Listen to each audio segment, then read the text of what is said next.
Hello, Radhe Radhe, Ram Ram. देखिए, आपने first part देख लिया था यूपी टेट के पेपर का। सीडीपी आपने देखी थी, पूरे 30 क्वेश्चन थे उसमें, वो सही आंसर थे, ठीक है।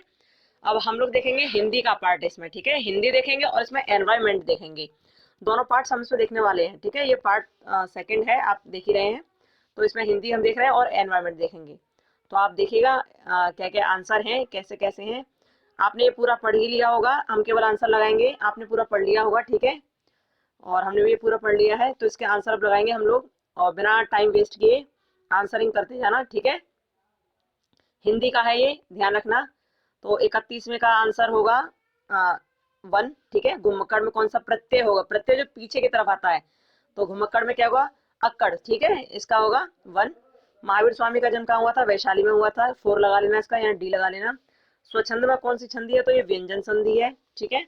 केवल हम आंसर आंसर बता रहे हैं, ध्यान रखना। कौन सी संधि है? व्यंजन संधि है। अब देखिए मतलब क्या है घुमक्कड़ में, घुमक्कड़ का होगा ए। और इसका 32वें प्रश्न का होगा वैशाली, ठीक है। 33वें प्रश्न का होगा व्यंजन संधि, ठीक है। 34वां देखिए, 34वां, महात्मा बुद्ध ने जब बुद्धत्व प्राप्त किया था तब उनकी आयु कितनी थी? वो 35 वर्ष के थे, ठीक है। यहाँ होगा डी। श्रुत धर्म क्या है? ये वैदिक धर्म है, ठीक है। और ढ का उच्चारण स्थान क्या है? ये नासिक के है, ठीक है। इसका वन होगा, वन आंसर। 4 गज मलमल में कौन सा विशेषण है? तो प्रमाण बोधक है, ठीक है। और समास का विलोम क्या होगा? व्यास, ठीक है। शून्य का तत्सम सब होगा शून्य, ठीक है, शून्य। आंसर लगाते जाओ अपने अपने, ओके। आगे देखो, आंख की किरकिरी होना, इससे का मतलब क्या? अप्रिय लगना, ठीक है। 41वां देखो, निम्न में किस शब्द कौन सी वर्तनी शुद्ध है? अनुग्रहित, यही सब शुद्ध है, ठीक है। और शुद्ध शब्द इसमें छाटना है, तो ये पैतृक, ठीक है। डी वाला देखिए, डी पैतृक। आगे चलते हैं, 42 क्वेश्चन हो गए। 43वां देखिए, श का श ध्वनि का उच्चारण स्थान क्या है? इसमें ये वाला श पूछा है, इसका उच्चारण शब्द इस स्थान कौन सा? तो इसका है तालु, ठीक है। कौन सा है? तालु। ध्यान रखना, कौन सा है? तालु, तालु, ये वाला। देखो 3 स होते हैं, ठीक है। एक तो ये होता है, ठीक है। दूसरा ये होता है, ठीक है। तीसरा ये होता है, ओके। तो इसका जो होता है वो दंत है, यानी कि दांत के द्वारा ये जीव जब दांत से स्पर्श होते तब बोला जाता है, ठीक है, स। और ये जो है ये तालु है, ठीक है। तालव्य ऊपर की तरफ से, ठीक है, ये तालु इसका। और इसका है मूर्धा, ठीक है, मूर्धा, जीभ मुड़ जाती है इसमें, ठीक है। तो ये ध्यान रखना, यदि ये वाला सब पूछा जाए तो ये दंत होगा, ये वाला शब्द पूछा जाए तो तालु होगा, ठीक है। ये वाला शब्द पूछा जाए तो मूर्धा होगा, तो हमें पूछा है ये वाला, ठीक है, इसका होगा तालु, ठीक है। देखिए यहाँ ये है तालु। 44 में देखिए, अत्यंत शब्द में प्रयुक्त उपसर्ग है। उपसर्ग जो आगे लगाए जाते हैं, ठीक है। उपसर्ग यानी कि आगे लगते हैं और प्रत्यय पीछे लगते हैं, ठीक है। तो इसमें अत्यंत में कौन सा? अति, अत्यंत यानी कि अति, ठीक है। 45वां देखिए, उपत्यका का अर्थ है पर्वत के पास की भूमि, ठीक है। उपत्यका का अर्थ क्या है? पर्वत के पास की भूमि। आगे देखिए 46वां, निम्नलिखित में मौखिक अभिव्यक्ति का रूप है। मौखिक अभिव्यक्ति कौन सी है? मुख से बोलने वाली अभिव्यक्ति। यह आशु भाषण, भाषण तो मौखिक में ही आता है ना, तो भाषण, ठीक है। आगे देखिए 47वां देखिए, हिंदी भाषा की बोलियां क्या है, कितनी है? तो वैसे हिंदी भाषा की 17 बोली होती हैं, ठीक है। हिंदी भाषा की 17 बोली हैं, लेकिन इसमें 17 है नहीं, तो इसलिए हम लोग 18 लगा देंगे, ठीक है, 18। 48वां देखिए, सामाजिक शब्द में मूल शब्द और प्रत्यय है। सामाजिक में मूल शब्द क्या है और प्रत्यय क्या है? तो यह समाज एक, ठीक है। सामाजिक शब्द में मूल शब्द क्या है? तो ये समाज होगा, सामाज नहीं होगा, ठीक है। समाज नहीं होगा, समाज होगा, समाज प्लस एक। ये आंसर से होगा इसका, ये वाला बी वाला सेकंड वाला, ठीक है। ध्यान रखना, ये वाला गलत है, ये सही होगा। तदभव पत्रिका के संपादक कौन है? तो ये अखिलेश, ओके। आंसर कर लेना, अखिलेश। तदभव पत्रिका संपादक कौन है? अखिलेश। अब देखो, 12 बरस लो कुकर जिए और 13 लो जिए सियार। ये पंक्ति किसने लिखी है? ये लिखी है जगनिक ने। किसने लिखी है? जगनिक, ठीक है। ध्यान रखना, इसे आंसर कर लीजिए, किसने लिखी है? जगनिक ने लिखी है, ठीक है। देखो, अकाल का पर्यायवाची शब्द है तो दुर्भिक्ष। दुर्भिक्ष अकाल का पर्यायवाची शब्द है, ठीक है। दुर्भिक्ष क्या है? अकाल का पर्यायवाची शब्द, ठीक है। आगे देखिए 51 हो गए। 52वां देखते हैं अब। 52वां देखिए, निम्नलिखित वाक्यों में कौन सा मिश्र वाक्य है? मिश्र यानी कि मिला हुआ वाक्य। तो देखिए मिश्र वाक्य कौन सा है, यहाँ देखिए, अध्यापक देखते हैं कि छात्र पढ़ते हैं, ठीक है, ये मिश्र वाक्य है, मिश्रित वाक्य है, मिला हुआ वाक्य है ये। इसका आंसर क्या होगा, थर्ड, अध्यापक देखते हैं कि छात्र पढ़ते हैं, ठीक है। 53वां देखिए, जिसकी पूर्व से कोई आशा न हो उसके लिए क्या है, ये अप्रत्याशित, जिसकी पहले से कोई आशा न हो, ठीक है, अप्रत्याशित। मुझसे उठा नहीं गया, इसमें कौन सा वाक्य है, कौन सा वाच्य है, यह भाववाच्य, ठीक है, मुझसे उठा नहीं गया, कौन सा, भाववाच्य। 55वां देखिए, निष्कपट का संधि विशेषण क्या है, नेह कपट, ठीक है, ये होगा इसका नेह कपट, ध्यान रखना। 56वां देखिए, इस देश में हिंदी भाषा का प्रयोग लिखने और बोलने में किया जाता है। तो भैया आप जानते हो ना, मॉरिशस में हिंदी भाषा का प्रयोग ऐसे ही करते हैं जैसे हमारे यहाँ करते हैं, ठीक है। तो आपने लगा लिए होंगे आंसर, आगे चलते हैं। सूरसागर किस भाषा की रचना है, सूरसागर देखो सूरदास ने लिखी है और ये पूरा ब्रज भाषा के अच्छे कवि रहे हैं सूरसागर, ठीक है, ब्रज भाषा के। वीरों का वसंत कैसा हो, सब जानते होंगे इसे तो, कि वीरों के बारे में अधिकतर बात कही है सुभद्रा कुमारी चौहान ने, ठीक है। वीरों का वसंत कैसा हो, इसके बारे में सबसे ज़्यादा किसने कहा है, सुभद्रा कुमारी चौहान ने। क्षेत्रीय में कौन सा विशेषण है, तो क्षेत्रीय में विशेषण है गुणवाचक विशेषण, कौन सा, गुणवाचक विशेषण, ठीक है, ठीक है। तो क्षेत्रीय में कौन सा होगा, गुणवाचक विशेषण। अच्छा, इसमें कुछ बच्चे कंफ्यूज हैं कि सार्वनामिक होगा या गुणवाचक होगा, दोनों में कंफ्यूज है इसमें और इसमें, तो हम बताएं ये गुणवाचक विशेषण ही होगा, ठीक है, क्योंकि कहते हैं कि संज्ञा या सर्वनाम के जो होता है ना, संज्ञा या सर्वनाम के उसमें गुण, आकार, रंग, स्थान या फिर इनका बोध हो, ठीक है, ठीक है, जिसमें गुण, आकार, स्थान, रंग, माल आदि का किसी का भी इसमें बोध हो, वही होता है गुणवाचक, ठीक है। तो ये क्षेत्रीय जो है ना गुणवाचक है ये, ठीक है, गुणवाचक है, सार्वनामिक नहीं होगा, ये गुणवाचक होगा, क्षेत्रीय शब्द, ठीक है, गुणवाचक विशेषण। चौराहा, चौराहा में कौन सा है, द्विगु समास, ठीक है, शब्द समास पूछा है चौराहा में, तो द्विगु समास। आगे देखते हैं, 60 हो गए, यानी कि हिंदी का पोर्शन पूरा कंप्लीट हो गया है, ठीक है, आपका सीडीपी और हिंदी कंप्लीट हो गया। अब हम देखते हैं एनवायरनमेंट, ठीक है, ये संस्कृत है, इसको बाद में देखेंगे, ठीक है। ये देखिए हिंदी, हिंदी में देखिए, नहीं हिंदी तो हो गया ना, ये क्या, एनवायरनमेंट, हाँ एनवायरनमेंट देखिए। अब हम देख रहे हैं पार्ट, नेक्स्ट पार्ट देख रहे हैं, ठीक है, 2 पार्ट हो चुके हैं, थर्ड पार्ट देख रहे हैं हम लोग, पर्यावरण। पर्यावरण में क्या है, देखिए, सर्वाधिक जैव विविधता कहाँ पाई जाती है, ये कह रहा है सर्वाधिक जैव विविधता पाई जाती है, तो पाई जाती है साइलेंट वैली में, जो केरल में ना साइलेंट वैली, शांत घाटी, वहाँ पाई जाती है, ठीक है। एलपीजी के संदर्भ में क्या असत्य है, गलत पूछ रहा है, गलत क्या है, तो भैया मीथेन उत्सर्जन करने वाला, ये मीथेन उत्सर्जन नहीं करता है, ठीक है, तो यही पूछा है, असत्य कौन सा, तो असत्य यही है, ठीक है, मीथेन उत्सर्जन करने वाला। 123 में देखिए, पारिस्थितिक तंत्र के घटक हैं, तो जैविक और अजैविक घटक, ठीक है, जैविक और अजैविक पदार्थ यही है। मकर रेखा कहाँ पर है, आप जानते हो कि ये साउथ में है, 23.5 डिग्री साउथ में, ठीक है, पृथ्वी के साउथ की तरफ है ये, तो 23.5 डिग्री साउथ में, ठीक है, मकर रेखा पूछा है। ओके, आगे देखिए, ध्यान रखना है साउथ में ये, नॉर्थ नहीं करना है, साउथ करना है, 23.5 डिग्री है। अब यहाँ दिया है इकोसिस्टम शब्द का सर्वप्रथम प्रयोग किसने किया था, तो टांसले ने किया था सबसे पहले प्रयोग इकोसिस्टम का, और ये कब किया था, आप जानते होंगे 1835 में किया था, ठीक है, कब किया था, 1835 में, ओके। आर्सेनिक द्वारा जल प्रदूषण सबसे ज़्यादा कहाँ पर होता है, तो पश्चिम बंगाल में होता है, कहाँ होता है, पश्चिम बंगाल में होता है सबसे ज़्यादा जल प्रदूषण आर्सेनिक द्वारा। आगे देखते हैं, ये कहाँ गया, कहाँ के चला गया भैया, भाग गए, तो 126 तो देखे थे, यहाँ पे थे ना, हाँ ये हो गया था। 27वां देखते हैं।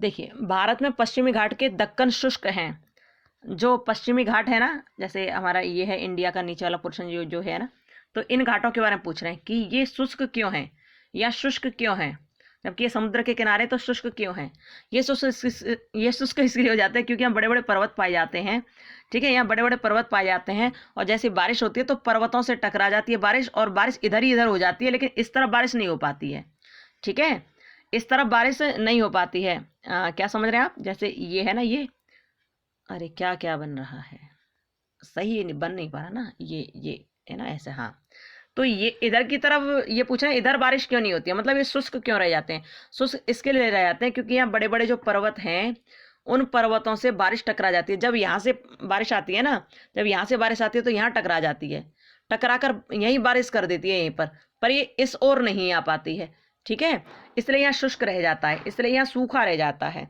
तो किस वजह से रह जाता है? क्योंकि ये कैसे रहते हैं, ये शैडो क्षेत्र में, ये छाया क्षेत्र में पड़ जाते हैं। ये क्षेत्र कैसे में? छाया क्षेत्र में, यहाँ वर्षा नहीं हो पाती है। छाया क्षेत्र में पड़ने की वजह से ही यहाँ क्या होता है, ये क्षेत्र शुष्क रह जाते हैं। इसलिए कहते हैं रेन शैडो का प्रभाव है, यहाँ रेन शैडो का प्रभाव है। ठीक है, यहाँ बारिश इसी वजह से नहीं होती, पत्ते यहाँ पर्वतों से टकरा कर यहीं कहीं पानी बरस जाता, पर यहाँ नहीं पहुँच पाता। तो रेन शैडो का प्रभाव है ये। ठीक है, प्रश्न क्या है, भारत में पश्चिम घाट के दक्कन शुष्क क्यों है? तो भैया यह है रेन शैडो प्रभाव के कारण। थर्ड आंसर होगा इसका, रेन शैडो प्रभाव के कारण। ठीक है, 28वां देखो, वन्यजीव सुरक्षा अधिनियम पारित कब किया गया था? 1972 में। ठीक है, कब किया था? 1972 में। आगे देखिए, वायुमंडल की ऊपरी सीमा पर प्रति इकाई क्षेत्र में, ये वाला, वायुमंडल की ऊपरी सीमा पर प्रति इकाई क्षेत्र में प्राप्त होने वाली सौर विकिरण क्या कहलाती है? ठीक है, प्रति इकाई क्षेत्र में प्राप्त होने वाली, ये पूछा है। तो इसका आंसर होगा सौर स्थिरांक, आंसर थर्ड। ठीक है, ठीक है, सोलर कांस्टेंट ये होगा। ओके, देखिए इंग्लिश में भी देख लीजिए, ये है सोलर कांस्टेंट। ओके, इतना छोटा इसलिए नहीं कर रहे क्योंकि पूरा दिखाई नहीं देगा सही से ना, तो ये है इसका। आगे देखिए 130वां, किस देश के संविधान से मौलिक कर्तव्य लिया गया है? तो मौलिक कर्तव्य लिया गया रसिया से, यूएसएसआर से। ठीक है, यूएसएसआर यानी कि रसिया, रूस से लिया गया है ये। ठीक है, आगे देखिए, घास भूमि क्षेत्र के पारितंत्र के खाद्य श्रृंखला में सबसे उच्च स्तर का उपभोक्ता कौन है? खाद्य श्रृंखला में सबसे ऊंचे वाला उपभोक्ता कौन है? तो वो होगा मांसाहारी। कौन है? मांसाहारी। ठीक है, ध्यान रखिएगा, मांसाहारी है इसका आंसर। आगे देखते हैं 132वां क्वेश्चन, वायुमंडल का प्रमुख स्तर जो पृथ्वी के सबसे पास है, पृथ्वी के सबसे पास कौन सा मंडल है? तो वो क्षोभ मंडल है ना, तो क्षोभ मंडल। भारतीय संसद द्वारा जैव विविधता अधिनियम कब पारित हुआ था? जैव विविधता अधिनियम कब पारित हुआ था? ये पारित हुआ था 11 दिसंबर 2002 को। ठीक है, जैव विविधता अधिनियम कब पारित हुआ था संसद द्वारा? 11 दिसंबर 2002 को। ठीक है, 34 देखिए, कौन सी कृषि करने की प्रक्रिया पर्यावरण संरक्षण में सहायक है? तो जैविक खेती, पर्यावरण के लिए बहुत फायदेमंद है जैविक खेती, इसलिए इसको दिया गया है। ठीक है, अम्लीय वर्षा संबंधित, आप जानते हो अम्लीय वर्षा तो सल्फ्यूरिक एसिड वगैरह से ही होता है ना।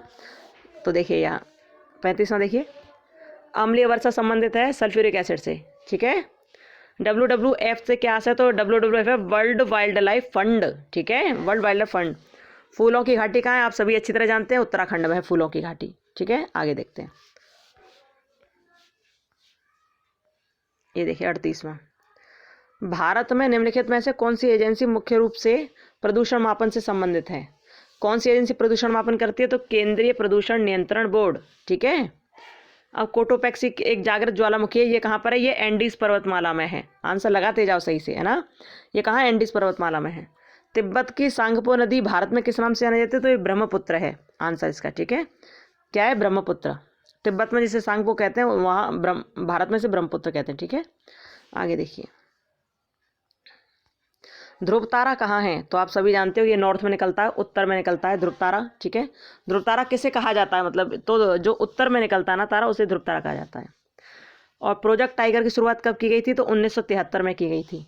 ठीक है, कब की गई थी? 1 अप्रैल 1973 को, 1 अप्रैल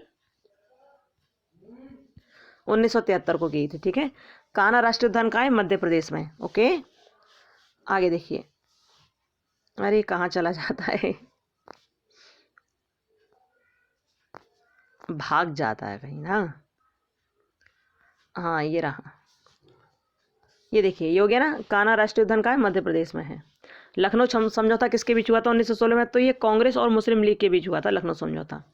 ठीक है, लखनऊ समझौता किसके बीच हुआ था? कांग्रेस और मुस्लिम लीग के बीच, है ना। आगे देखते हैं 45वां देखिए, जंगली गधों का अभ्यारण्य कहाँ है? तो जंगली गधे जो है ना, वो गुजरात के रण में मिलते हैं, बहुत सारे, बहुत बड़ा अभ्यारण्य है ये जंगली गधों का। तो कहाँ है? गुजरात में, गुजरात के रण में। ठीक है, कार्बन डेटिंग संदर्भित है, तो ये प्राचीन स्थलों में मौजूद हड्डियों या सामग्रियों का आयु मापन किया जाता है। ठीक है, इसका आंसर ये लगा लीजिए आप, ये क्या है? प्राचीन स्थलों में मौजूद हड्डियों या सामग्रियों का आयु मापन। 47वां देखिए, संविधान सभा ने कब राष्ट्रीय गान को अपनाया था? तो ये 24 जनवरी 1950 को अपनाया था राष्ट्रीय गान को। ठीक है, राष्ट्रीय गान कब अपनाया? 24 जनवरी 1950 को। वेरी गुड, आगे देखिए, बायो मैग्निफिकेशन क्या है? बायोमैग्निफिकेशन क्या चीज़ है? तो इसमें क्या होता है कि एक अवस्था से दूसरी अवस्था में जब कोई पदार्थ जाता है ना तो उसकी सांद्रता में वृद्धि हो जाती है। ठीक है, जब एक अवस्था से जैसे खाद्य श्रृंखला है, ठीक है, खाद्य श्रृंखला है, तो खाद्य श्रृंखला में एक अवस्था से दूसरी अवस्था में जब कोई पदार्थ जाता है ना तो उसकी सांद्रता में वृद्धि हो जाती है। ठीक है, सांद्रता में उसकी वृद्धि हो जाती है, वो बढ़ जाती है, उसकी सांद्रता बढ़ जाती है। अच्छा, ये पदार्थ कुछ भी हो सकता है, रेडियो एक्टिव पदार्थ हो सकता है हैं, और ये कोई ऐसा पदार्थ हो सकता है जो जैसे कि डीडीटी टाइप हो या कोई भी केमिकल हो। ठीक है, तो मतलब जब एक स्थान से दूसरे स्थान पर जाकर सांद्रता में वृद्धि होना ही क्या कहलाता है? यही वायु मैग्निफिकेशन कहलाता है। ठीक है, तो इसमें क्या है, इसका आंसर क्या होगा? इसका आंसर होगा ये वाला, समय के साथ ऊतक में विषैले पदार्थ की बढ़ती सांद्रता। ठीक है, क्योंकि ये रासायनिक पदार्थ भी हो सकते हैं, ये पीड़ानाशक भी हो सकते हैं, कुछ भी हो सकते हैं ये। तो बायो मैग्निफिकेशन का क्या होगा? इसका ये होगा, समय के साथ ऊतक में विषैले पदार्थ की सांद्रता बढ़ती है। ठीक है, 49वां देखिए, निम्नलिखित में कौन जैव मंडल का अजैविक घटक है? अजैविक घटक नहीं है, अजैविक घटक नहीं है, यानी कि अजैविक नहीं है तो जैविक होगा। तो कौन है? यह है कवक। बाकी सब अजैविक है, बाकी सब मरे हुए हैं ना, जिसमें जीव नहीं है। लेकिन कवक ऐसा जिसमें जीव है। ठीक है, आगे देखिए 150वां देखिए, ग्रीन पीस इंटरनेशनल का मुख्यालय कहाँ है? तो भैया ये है एम्स्टर्डम में। ठीक है, एम्स्टर्डम में है ना ये ग्रीन पीस इंडिया का, ग्रीन पीस इंटरनेशनल का मुख्यालय कहाँ है? एम्स्टर्डम में। ठीक है, तो ये आपके हो गए, हमने अभी कर लिया हिंदी का पोर्शन कंप्लीट कर लिया हमने, और ये एनवायरनमेंट का कर लिया। ठीक है, और सीडीपी का हम अभी कर ही चुके हैं थोड़ी देर पहले ही। तो आपके तीनों पोर्शन कंप्लीट हो गई। अब इसके बाद हम देखेंगे इंग्लिश का और मैथ का। ठीक है, इंग्लिश का और मैथ का, तो उसके अगली वीडियो में आप इंतज़ार कीजिए। ठीक है, अब आप अगली वीडियो का थोड़ा इंतजार कीजिए, वो आपके सामने भेजा जाएगा। तो आप सीडीपी आप देख लिया होगा, नहीं देखा हो तो इसी वीडियो के डिस्क्रिप्शन बॉक्स में देख लेना। और इस वाली वीडियो में हिंदी और एनवायरनमेंट है, आप लोग अच्छी तरह चेक कर लो, आंसर सब सही है, परेशान मत होइए। ठीक है, चलो मिलते हैं थोड़ी देर बाद। Okay bye, Radhe Radhe, Ram Ram, bye bye, खुश रहिए।